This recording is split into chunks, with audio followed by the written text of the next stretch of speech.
Bien, pues nuevamente bienvenido al programa de Creencias Religiosas. Estoy aquí dirigiéndome a Eduardo y a usted, por supuesto, que nos están escuchando pues en diferentes, ahora sí que lugares. Badiel Eduardo Cabrera García ya estuvo en un programa anterior aquí y hoy vamos a abordar el tema de Hanukkah o Hanukkah, esta festividad, pues ya encaminándonos a este mes de la cuestión de las luces y pues la convivencia sobre todo, la comida y pues Eduardo, nuevamente bienvenido. Muchísimas gracias por la invitación. Pues yo, siempre que me inviten, yo aquí vengo a hablar de temas judíos para que la gente tenga un acercamiento y conocimiento de lo que somos nosotros.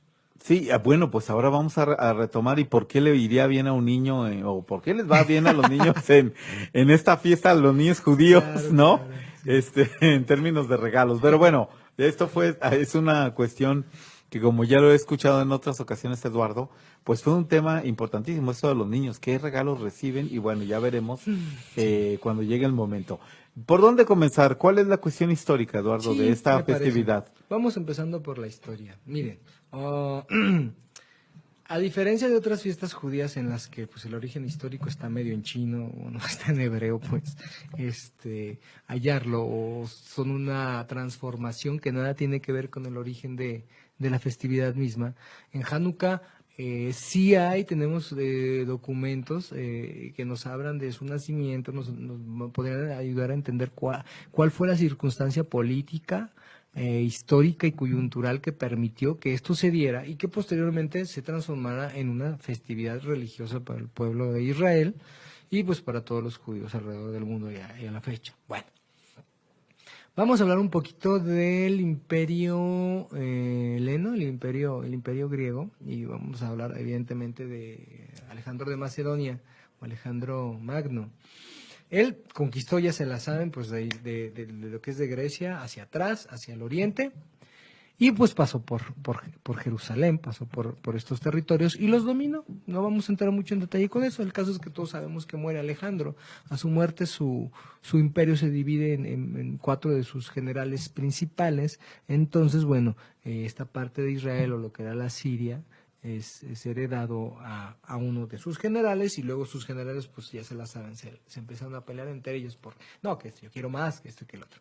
Bueno, entonces, la tierra de Israel del periodo estaba bajo dominio helénico, pero desde Alejandro hubo ciertos acuerdos en los que a los judíos se les permitía tener su religión y ya.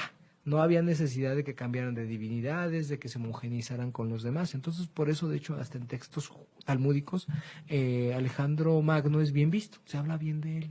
Es uno de estos no judíos que pasan a la idiosincrasia del periodo y posterior como un justo de las naciones o como una persona por lo menos no mala y odiosa para los judíos, pues por estas concesiones que tiene.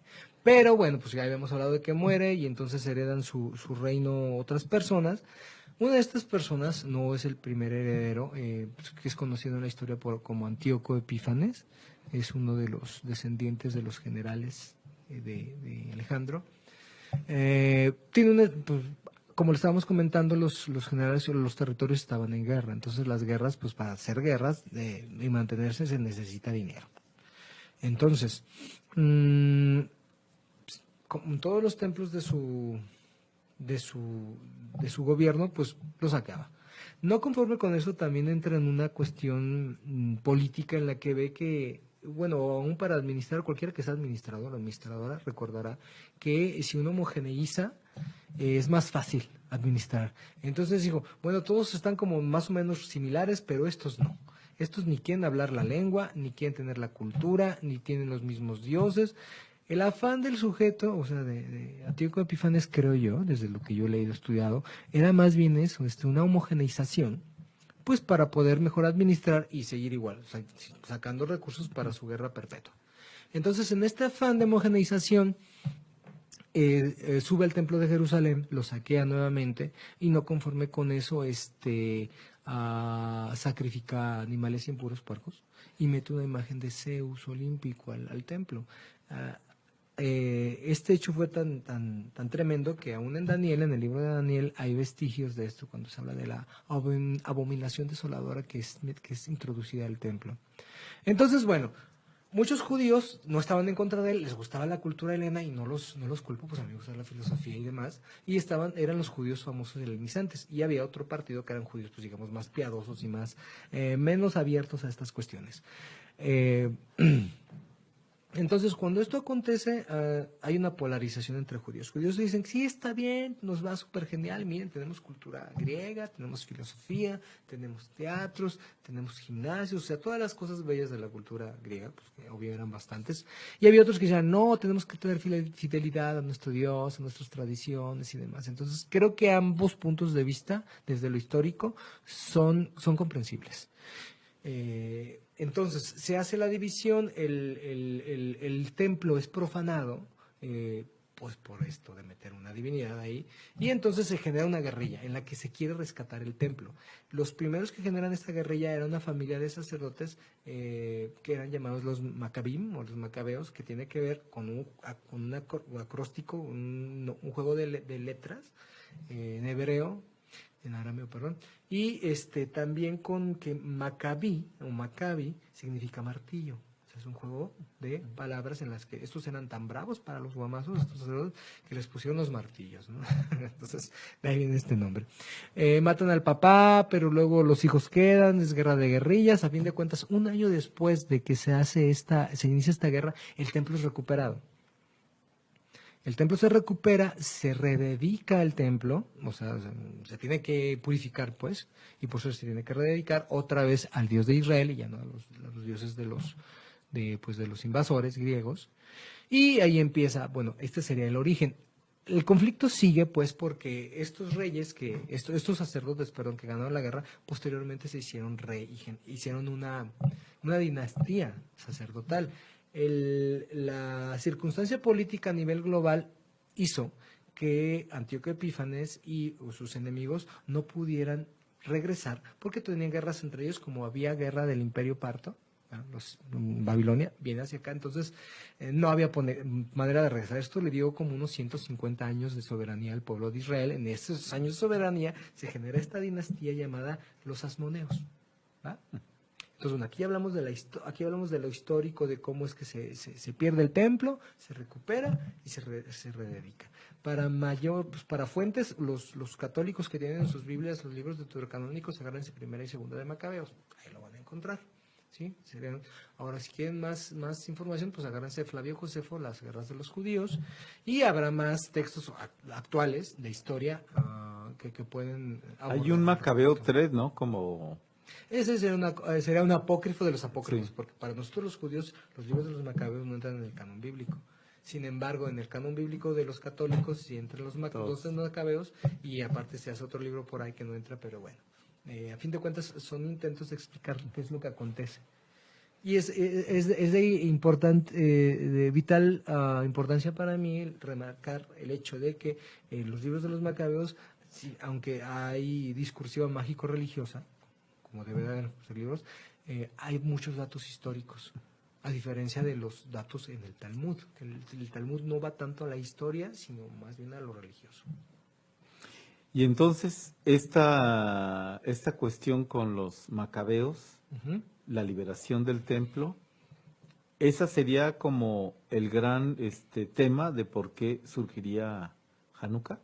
Sí, este hecho histórico genera el ambiente para que se dé Hanukkah. Tengamos en cuenta que en el año que el templo estuvo en cautiverio, por llamarlo así, estaba en servicio, pero en un servicio judío. Las fiestas judías que se celebraron en el templo no fueron hechas. Una de estas fiestas muy importantes es la fiesta de Sukkot, la fiesta de las cabañas. Esta era una de las fiestas más alegres en el tiempo del templo, y también esta es una fiesta que dura 8 días. ¿Sí? Entonces, históricamente entendemos que lo que se intentó con la fiesta de Hanukkah es la fiesta de Sukkot, que no se hizo, hacerla tarde. Sí, hablando como en lo histórico y en especulación histórica. Y ahorita entraríamos a lo religioso y ya veremos costumbres y veríamos el milagro, veremos bla, bla, bla, todas estas cuestiones. Bien, pues estamos a tiempo para ir a un corte. el primer corte. Allá en Controles, Germán.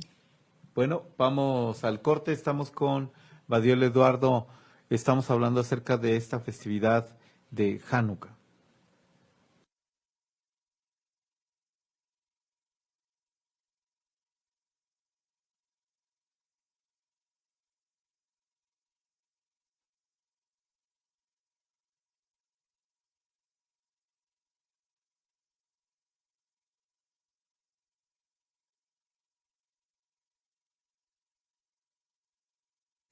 Pues regresamos, Badiel, Eduardo, ¿qué es lo que escuchamos?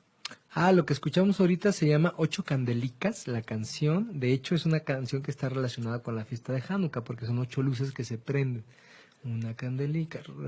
Ahorita vamos a entrar en detalle cómo es que dura 8 días, qué se hacen en estos días en la fiesta, ¿no? Por eso entonces hoy sería del 2 al 2, 3, 4, 5, 6, 7, 8, 10. 9. ¿9? Sí, son 8. Ok. Sí. Bueno, entonces este sería el periodo ahora en diciembre. Bien, ¿cuáles son lo que podemos ya decir el aspecto religioso? Bueno, vamos a empezar con la cuestión religiosa. La cuestión religiosa es interesante que se aleja bastante del hecho histórico. Vemos el hecho histórico es una guerra que ganan los judíos, ¿va?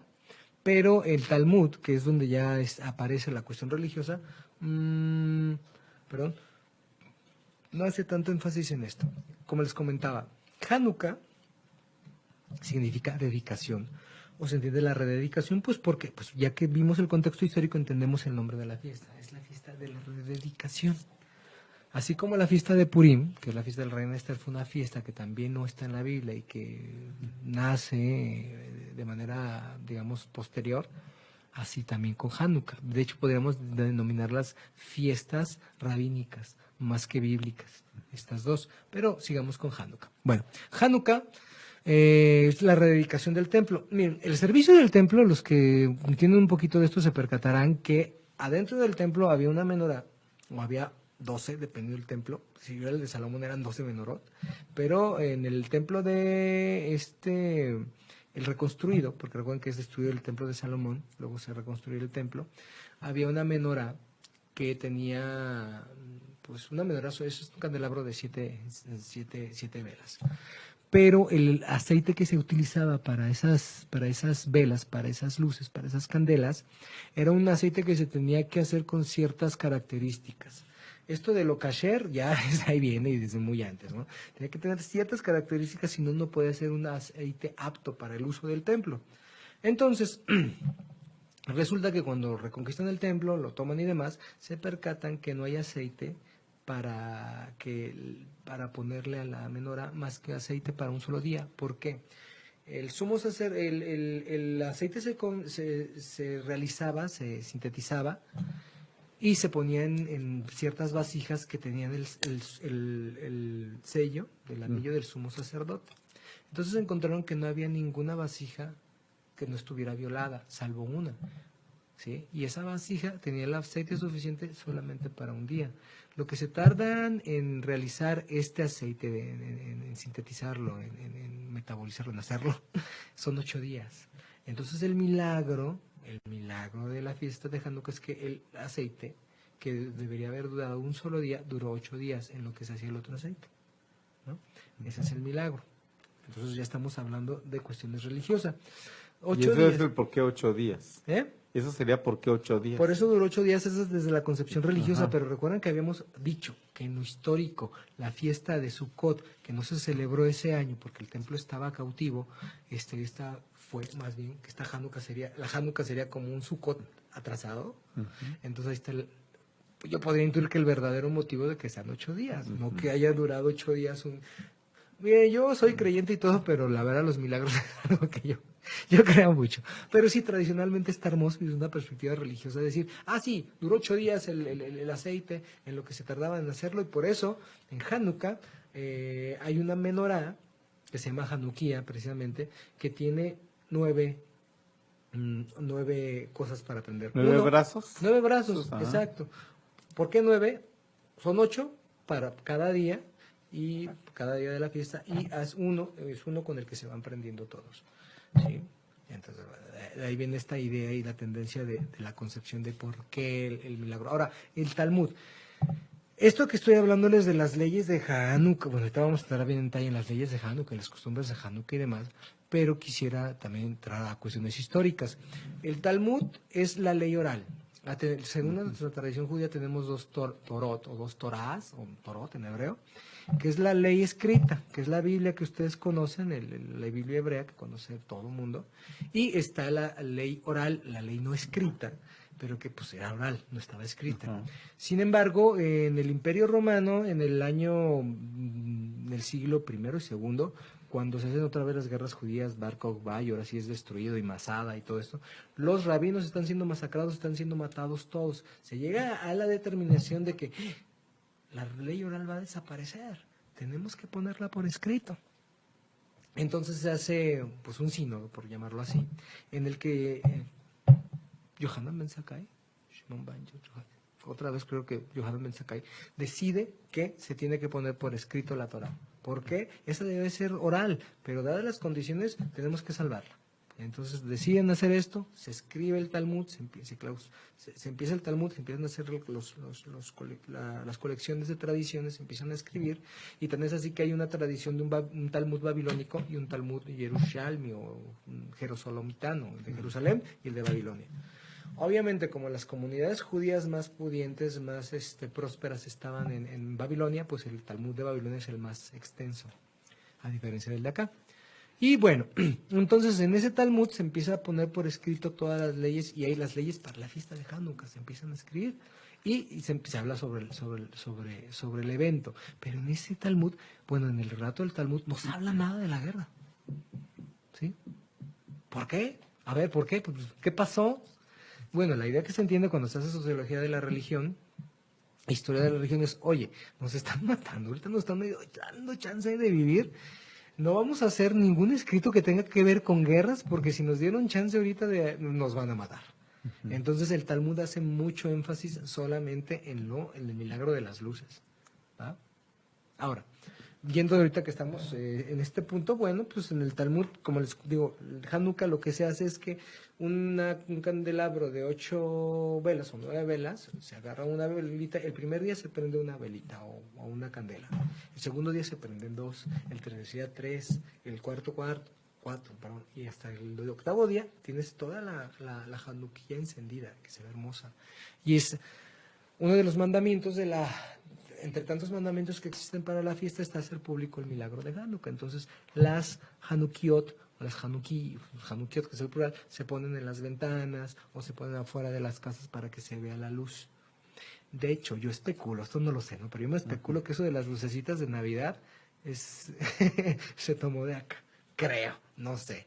Y ya lo explotaron maravillosamente, porque tú estás en una casa judía, pues sus velitas ahí unos 8 días, ¿eh?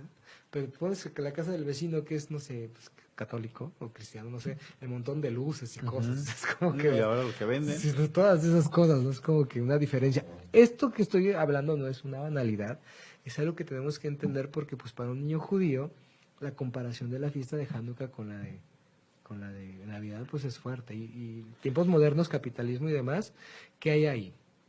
Y decías hace rato que, bueno, fuera de micrófonos, esa cuestión de que a veces coincide, creo que fue el año pasado, coincide Navidad y Hanukkah. Sí, a veces. Por la cuestión del calendario judío. Sí, miren, nosotros tenemos un calendario que es lunar, entonces, y el calendario gregoriano, por lo menos acá en Occidente, o en los países cristianos, pues es solar. Nosotros cada 4 años tenemos un año bisiesto y tenemos un mes extra, que es Adar 2. Entonces, ahí es cuando a veces puede coincidir Hanukkah con Navidad, y más pues porque nuestra fiesta dura 8 días. Entonces, el cuarto día de Hanukkah, o el octavo, o alguno, es esto, ¿no? Entonces, coinciden. Esto de las festividades. No es que Hanukkah sea la Navidad judía, porque no tiene nada que ver. Todo lo que yo les hablé, en nada se parece a que un niño nace y en un pesebre, nada que ver.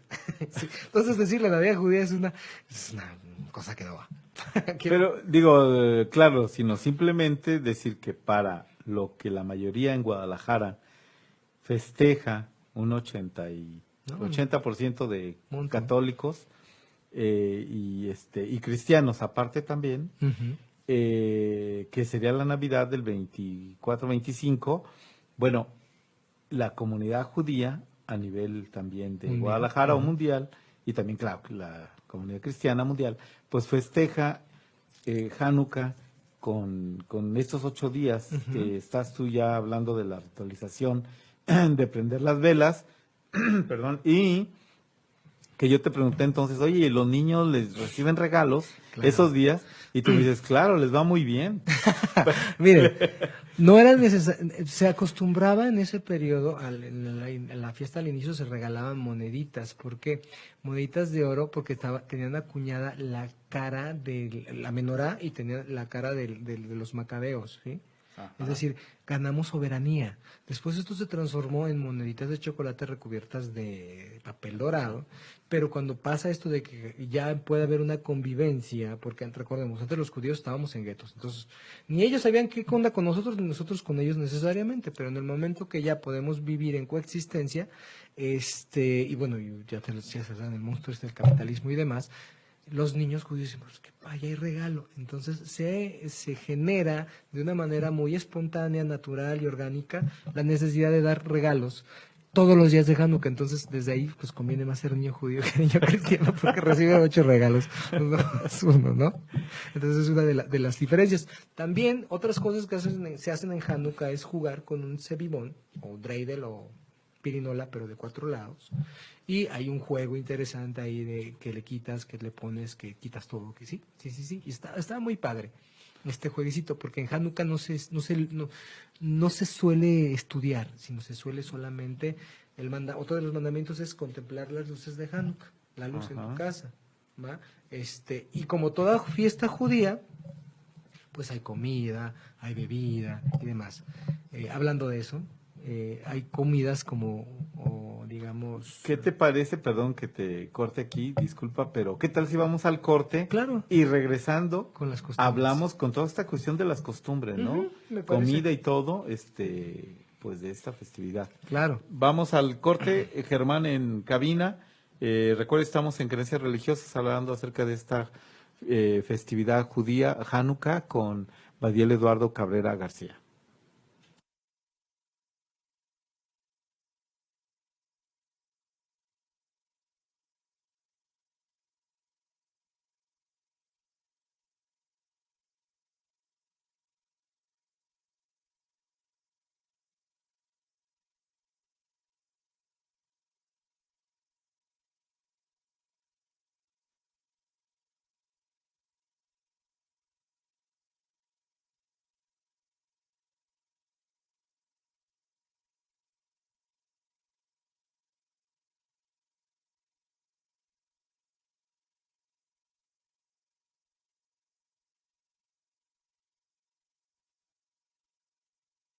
Ok, pues ya regresamos aquí a esta mesa de conversación en torno a la Hanukkah y pues con el Badiel Eduardo Cabrera García.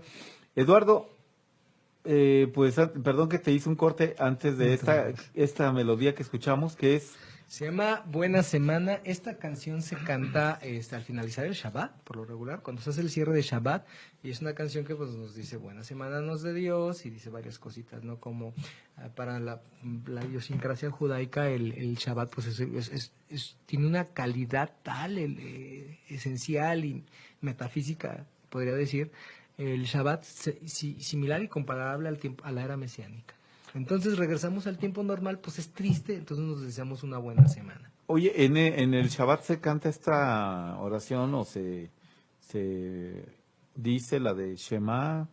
Ese se dice diario. ¿Se dice diario? Sí. Esto se lo pregunto porque también fuera de micrófonos hablábamos de esta oración que luego se hizo en una puesta de escena por un gran bailarín que ahora se me fue realmente, perdón el nombre, pero que hay un documental que se llama Mr. Gaga y que él fue el que instaura esta cuestión de este proyecto dancístico con esta oración. Es muy interesante. Bueno, pues regresamos a Hanukkah. A ver, entonces, ¿qué se come? ¿Qué hay de comida, Mire, Eduardo? Esto es, como en todo el judaísmo hay un juego de palabras, hay un juego de elementos. A los rabinos eran sabios con mucho tiempo, entonces pues hacían sus jueguitos. Ah, Hablamos que en Hanukkah es el milagro de las luces. Hoy día aquí tenemos luz eléctrica o tenemos a lo mejor velitas, pero en el periodo no había velas, no había la cera como hoy, había aceite, de lo que hablamos del milagro. Y decías que era también una cuestión pues ver estas luces. Sí, ese es uno de los mandamientos, observar las luminarias, pero sin servirse de ellas. Un ejemplo sería, ok, tengo las luces prendidas de Hanukkah, entonces voy a leer, uso la luz de... No, solamente son para contemplarse, ¿no? Ese sería uno de los mandamientos negativos. Encendemos luces no para servirnos, sino para contemplarlas. Y el contemplarlas, ¿qué es lo que ves ahí? ¿Qué es lo que debes de encontrar o Pues percibir? mira, ahora sí que libre interpretación, no puedes ver desde la luz de Dios, o sea, que Dios es luz, o sea, los cabalistas dirían, muchos cabalistas a Dios se refieren como la luz. O podrías ver cómo el acercamiento a la misma tradición ilumina tu vida, la oscuridad, y ver cómo la luz va creciendo. Recuerden que en estos tiempos, en invierno, por lo menos en el Polo Norte, perdón, los días duran menos en invierno y la noche dura más. Entonces ahí hay una relación. Ahora, lo que se acostumbra a comer son comidas muy grasosas. ¿Sí? ¿Por qué son grasosas? Pues porque son fritas en aceite. Así como usamos aceite para las luminarias, para la Hanukkah, la comida es grasosa. No, claro, hay que saber que en Israel en este momento igual es invierno, de bajas temperaturas. Sí. Entonces, en muchos de estos países del norte, pues se consumen precisamente comidas con alto contenido calórico y de grasa, ¿no? Claro, ¿cómo son estos? La cuestión adiposa, no recuerdo. Lípidos. Miren, hablando un poquito así como de tradiciones, hay los conocidos aquí buñuelos, se consumen en Hanukkah, la sufganiot, que es un panecito así rico, pero también hecho frito. ¿Qué lleva adentro o qué? A ver, platícanos. Dulce. Unos pueden traer mermelada, unos de varios tipos, unos traen como pan, colorcito, ¿no? ¿Cómo se llama eso? Jalea de algo como de vainilla, no sé, pero está muy bueno, no me acuerdo. Y hay otros que son los latkes, que son como un puré de papa, pero como tortitas de papa, sí, pero tienen fritas, están muy ricas. Eso que estoy diciendo ahorita son comidas, pero de fuera, ¿no? Aquí en México, en las comunidades como la nuestra comunidad reformista y aparte, pues netamente mexicana en totalidad, comemos taquitos, así, comemos quesadillas, comemos gorditas, evidentemente pues es con puro aceite y pues kasher, o sea, no sería una gordita de cebrada, ¿no? O no sería un taco en un comal de esos que les echan manteca, ¿no? Es aceite. ¿Sí? Entonces, ese sería un caso aquí en México, lo queremos nosotros de gorditas, de pambazos, de todas estas cosas que son fritas. Y hablando un poquito de sociología de la religión, los osos hibernan. ¿Qué hace el ser humano? Para que no le gane la depresión, pues se pone bien borracho y hace fiestas. Come mucho y bebe mucho. Y lo vemos con los cristianos con la Navidad y las posadas y todo eso aquí en México. Y lo vemos con el judaísmo con esto también. ¿Sí? Entonces, ahí nos percatamos cómo el fenómeno religioso pues tiene repercusiones tanto de salud como de nutrición, como de salud mental. Bueno, salud mental ya, no solamente salud física. Es necesario, por el frío que hace, tener más cargas de lípidos, porque los lípidos regulan la temperatura. Entonces, una persona que no tiene muchos lípidos en este periodo, aparte de que se le da frío, se puede deprimir. Y si tenemos una depresión, tiempo frío, pues vienen suicidios. Y ya saben todo esto otro que puede acontecer. De ahí que cuando la gente dice, es que la religión ya no sirve, que no sé qué, a mí me da risa. A ver, como psicólogo, porque sí hay pertinencia, hay cosas buenas en lo religioso, o hay cosas que no son tan buenas, que son las que tenemos que trabajar, pero desde esta fiesta de Hanukkah a mí me parece muy evidente cómo una fiesta ayuda a sobrellevar estas condiciones. Ahora, si ustedes viven en el sur, no sé, en Argentina es un calor del demonio en diciembre. No, pues es Sí. el verano. Que Es ellos el verano, ¿no? Entonces a ellos no les funciona, pero bueno, recordemos que esta fiesta nació en Medio Oriente y nació en el tienen. Y Polo. comerán pues cosas. Comen lo mismo, ¿sí? Pero pues con un calor de tremendo ellos. Y de bebidas. Ah, pues vino. Ya te la sabes. Fiesta judía vino. Vino, ¿de qué tipo? O sea, de mesa. Tinto. Vamos, tinto. Ahí está Tinto, lo que. blanco, depende, pues si llevas pescado, pues blanco, depende o de todos. ¿Es comida o cena? ¿O es todo el día esto? Miren, recuerden, los días judíos empiezan cuando se oculta el sol. Entonces, el primer día de Hanukkah, como se hizo la invitación la vez pasada para el evento, va a ser a las 6, cuando ya se empieza a oscurecer, cuando oscurece y sale la primera o segunda estrella, entonces es cuando se entiende como judíos que inicia el día. ¿Por qué? Porque la Biblia nos dice que primero fue la oscuridad, la luz fue después, entonces los días empiezan con la oscuridad, no con la luz. De ahí que entonces el inicio de la fiesta se haga en la noche, se enciende la velita, se ve, se come y suelen ser cenas festivas muy, muy bonitas. ¿Qué otra cuestión hay de prácticas? Aparte, bueno, el regalo de a los niños. Regalos que pueden ser diarios. Ah, miren, aquí ya depende de cada comunidad, porque hay gente que da un regalo padrísimo, o el bonito, el primer día y el último. Y el resto de los días pues regalan dulces, regalan bombones, cosas así como golosinas. Hay comunidades y también familias que pues el último día, los demás días no regalan nada. ¿Sí?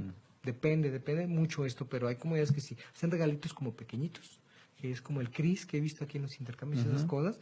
Y el primero y el último, o el primero, es un regalo grande, así como el niño que quería todo esto, que estaba dando lata todo el año porque quería no sé qué, o la niña, o el papá, porque también los adultos entran en esta dinámica, pues se da. Sí, eso es de las cosas que suelen acontecer. Otra cosa, lo que te digo, lo del juego del Sebibón, del Dreidel. El Dreidel trae Sebibón, porque bueno, es que a mí el Yiddish no me gusta, que es una mezcla entre alemán y hebreo, pero el hebreo sí me gusta. Y el nombre de esta pirinola en hebreo es Sebibón. Y entonces, ¿Hecha de madera ahora? de lo que quieras, siempre que no se rompa, hay de plástico, hay de Dices madera. que tiene cuatro lados. ¿Y qué dice en cada lado? En cada lado hay una letra y son también son las iniciales de una frase de hebreo que dice: un gran milagro aconteció allá. Los Sebibonim de la diáspora dicen: un gran milagro ocurrió allá. Y los de Israel dicen: un gran milagro ocurrió aquí. ¿Sí? Que es distinto. Es una manera que te das cuenta de dónde es. Y es este juego que te comento de quitar, poner, todos ponen, ¿sí? Es una pirinola. No dice todos quitan, todos ponen. Tú ya das por entendido qué letra quita, cuál pone, cuál es lo más. ¿Y qué es lo que se pone y se quita? Como te había comentado, cuando se dio las monedas de chocolate, porque antes eran monedas de oro de verdad que estaban relacionadas con la soberanía adquirida por los macabeos, ¿sí? Eso ya respecto de las costumbres, más o menos. Obviamente habrá costumbres que yo ni conozca, porque pues hay judíos en China, hay judíos en India, con sus tradiciones muy particulares, o los judíos negros de Etiopía, los falashás. Y pues, de ejemplo, si viene un judío chino y le damos unas quesadillas, pues se le va a hacer raro, pero va a entender que pues están todas fritas, ¿no? O le damos un tamal frito, que ay, qué buenos están ahí con salsa. ya me dio hambre. O le damos un champurrado o un atole, ¿sí? Podría entender. Igual si yo voy allá y me dan algo de comer que no sé qué sepa, pero sea frito, entenderé la relación con la fiesta. Hay canciones que, aparte de las que hemos estado escuchando, o se baila. Eso depende de cada quien, ¿no? Como los judíos hasídicos, esos parecen bailarines natos, bailan por todo, en Shabbat y demás. Esta canción que pusimos hace rato, el primer bloque de 8 candelicas, pues son 8 candelicas, está cantada en judesmo, ¿cómo se llama? Pues judesmo es la mezcla de castellano antiguo y hebreo. Tiene otro nombre, no recuerdo ahorita cuál es, se me fue, este idioma. Creo que habrán los judíos sefaradín, los judíos de España. Ladino, ese es el Ladino. otro nombre. Entonces, si recuerdan, es una canción y hace referencia a las 8 candélicas. Una candelica, dos candelicas. Hay miles de versiones de esa canción y hay otras versiones nuevas, sobre todo en Estados Unidos, como había comentado en ocasiones pasadas, donde están los judíos más prósperos, es donde se genera la judía mayoritaria, la cultura judía mayoritaria. Entonces, en Estados Unidos hay muchas canciones en inglés que hacen referencia a Hanukkah. De hecho, creo que Adam Sandler tiene una canción respecto de Hanukkah, bien fea. A mí ni me gusta. Pero bueno, hay mucha gente que... El actor que está refiriendo, sí, es ¿no? judío también. Sí. Entonces, hay una canción relacionada a Hanukkah. En South Park hay una canción en el especial de Navidad. Hay un espacito para una canción de Hanukkah. Y así. ¿Qué otros eventos se hacen o no? O sea, eventos de tipo de lectura, Mira, es interesante. culturales, me refiero. Se pueden hacer muchos. Un ejemplo, lo que está haciendo la comunidad mazortí, que están haciendo, ellos le llaman Luces por la Paz. Ellos hacen un evento ecuménico. Pero hay gente que, ejemplo, celebra Hanukkah en la sinagoga, ¿no? Hay quien lo celebra en su casa. Supe en Argentina que los judíos de Chabad, estos son todos negros, así, pero ortodoxísimos, hicieron un evento de Hanukkah, pero regalaban sushi, ¿sí? ¿Para qué regalaban sushi? Para que la gente fuera, ¿sí? Que les interesaba, ¿sí? Entonces depende, porque Eso en Argentina. Es en Argentina, en Buenos Aires. De hecho, me lo comentó Gustavo Geyer. Sí. O sea, es una anécdota que él me dijo, porque a él le encanta el sushi. Parece que a los judíos de Buenos Aires les encanta el sushi, y si se los van a dar gratis van. Evidentemente, y era como una cosa graciosa que él me decía, que pues la gente judía fue pues por el sushi, ¿va? Entonces sí hay eventos que son comunitarios. Creo que en Madrid o en Barcelona también se prende una menorá en referencia a esto, ¿va? Pero, por ejemplo, nuestra comunidad liberal, bueno, reformista, ahorita no ha hecho nada de eso. Lo que hacemos es en Shabbat, sí, todos hacer Hanukkah ahí, y es cuando invitamos. Un ejemplo, yo en lo personal, cada día de Hanukkah invito a alguien, no judío o judío, a cenar. El primer día, el segundo día, el tercer día, así. Se te da un dinerote en las cenas, pero es muy padre compartir. Ya vamos a abrir la lista ahorita para la cuestión. Germán, ¿cómo estamos de tiempo? Le hacemos la pregunta porque, ok, bueno, nos quedan 10 minutos para hacer este cierre. Okay. Eduardo, ¿alguna otra melodía o quieres que vamos así directamente? Que podemos ver algo de la fiesta de la sociología. Bueno, sí, vamos a ver un poquito de sociología de la Ok, para hacer el cierre del programa, si te parece. Miren, estas fiestas, las Saturnalias, creo que se llamaban, o de las calendas y demás, son temporadas que están relacionadas con la luz. La fiesta de Navidad también está relacionada con la luz. Sí, de hecho, una vez me comentó un sacerdote, de hecho, que hay una similitud que toman de los salmos los católicos con que nos nace un sol de justicia y no sé qué, haciendo referencia a Jesús, hablando del solsticio de invierno, ¿sí? Que en el solsticio de invierno entonces ya empieza el retroceso de los días en los que la noche dura más y los días duran menos. Se empieza entonces al revés a acortar las noches y crecer la cuestión del día. Se fijan entonces cómo la fiesta de Hanukkah también nos habla de este crecimiento de la luz. Es una fiesta en la que el primer día ahí tenemos dos luces prendidas, la del día y la luz con la que se prende. Y así, el segundo día son 3, el tercer día son 4, y así hasta el último día que tenemos 9 luces. Entonces aquí estamos hablando de este crecimiento de la luz, de la oscuridad a la luz. Esto, hablando de lo que preguntabas hace rato de las múltiples interpretaciones, si nos ponemos en la cuestión de la sociología, también habla de esto, de cómo estamos en un periodo como triste por la condición del frío, por la condición de que los días duran menos, pero tenemos la esperanza de que el sol va a volver. ¿Sí? De que va a volver a brillar y que va a volver la primavera, ¿no? Que es el principio de todo, y que otra vez va a haber mucha luz, y va a haber calor, y va a estar rico, y todo eso. Entonces aquí vemos en tres tradiciones, la romana, 4, la griega aparte, la cristiana, que pues luego toma muchos elementos de estas otras dos que ya dijimos, y la judía, respecto de cómo en invierno y también por el lugar en donde se hacen estas fiestas, hay referencias a la luz. De hecho, la fiesta de Hanukkah también es conocida como la fiesta de las luces, aunque pues en la traducción del hebreo y del arameo no tiene nada que ver, es Hag HaOrim, fiesta de las luces, con Hanukkah, ¿no? Recordemos que Hanukkah es rededicación, pero vemos cómo va esta línea y esta transformación aún en la discursiva respecto de aventarla o denominarla fiesta de las luces. Y hay oraciones, eso no Sí. se me olvidó preguntarte Claro. de las oraciones con Siempre hay respecto. rezos. Mira. A ver, ¿cuál sería, digamos, cómo iría toda la ceremonia? Bueno, Primero muy se prende, a ver. hay rezos, los judíos para rezar, pues hay quien se lo memoriza, pero de hecho hay una costumbre o ley, no estoy seguro si es alajá o es minhaj, en el que se recomienda todo rezo con sidur, con el libro de rezo se va a hacer. Entonces hay bendiciones.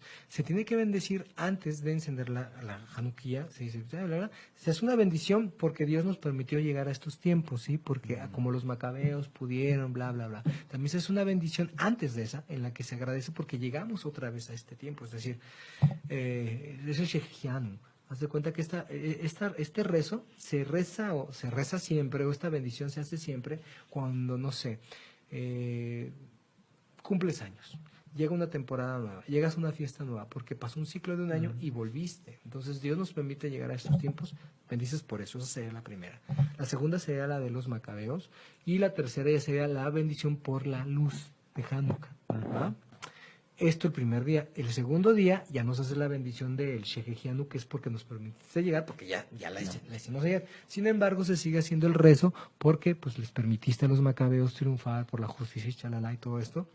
Y por la segunda luz. Y así cada día se va haciendo. Entonces hay rezos que tienen relación con esto. O sea, no es nomás la aprendes y la ves, no. Tienes que hacer el rezo y prenderlo. Y hay ciertas minucias jurídicas, eso sí es muy del judaísmo, en cuanto en qué momento, si primero rezas, si primero enciendes, sí, depende el día, depende también la tradición, porque hay comunidades sefardítas que tienen una tradición, hay comunidades que así que tienen otra, las Mizrahim, las de Oriente, ¿sí? Y el cierre del último día. Es lo mismo, pero ¿es ahora lo con mismo? 8 luces. Ajá. Sí, es lo mismas bendiciones, pero ahora con 8, la bendición por la octava luz. Y hay quien se hace pues un fiestón, ¿no? Para despedir la fiesta. Muy bien. Bueno, pues con esto concluimos, Eduardo. ¿Algo más que tú quisieras agregar a...? Bueno, esto es para diciembre. Quiero comentarles, bueno, ya haciendo publicidad, vamos a tener muy probablemente actividades en el Centro Cultural Hebreo Beit Ruth de Occidente, Casa de Ruth, en enero, clases de Kabbalah, clases de lectura de escritura de hebreo y qué más, y clases de acercamiento cultural al judaísmo. Gente que está interesada en el judaísmo, pero no tiene un deseo de convertirse, y qué bueno, porque es bien complicado. Allá donde están bien. Puede acercarse a la cultura judía con un curso que tenemos que dura como unos 4 o 7 meses, 4 o 7 meses, porque depende, ¿no? Si para que tengan conocimiento del judaísmo, si es su interés.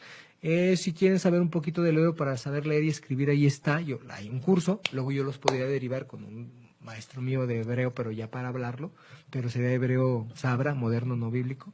También está este curso y el de conocimiento de Cábala, curso de introducción a la Cábala, para que sepan qué es la Cábala, qué tipos de Cábala hay, qué es, cómo funciona, si les interesa o no. ¿Sí? Entonces, creo que vamos a estar trabajando con estos 3 talleres a partir de este nuevo año civil, en el 2018, ya para enero. O sea, 19 sería ya. 19 es verdad, ¿no? Te digo, esas presiones y trabajos. ¿Dónde lo pueden ver? ¿Qué Facebook o qué? Pueden meterse a Facebook, buscan Centro Cultural Hebreo Beit Ruth de Occidente. Beit Ruth, ya no le pongan de Occidente, Beit Ruth, ¿sí? ¿Cómo se pone lo de Beit? Beit es B-E-I y latina T-H. ¿B grande o B chica? B grande. Ok.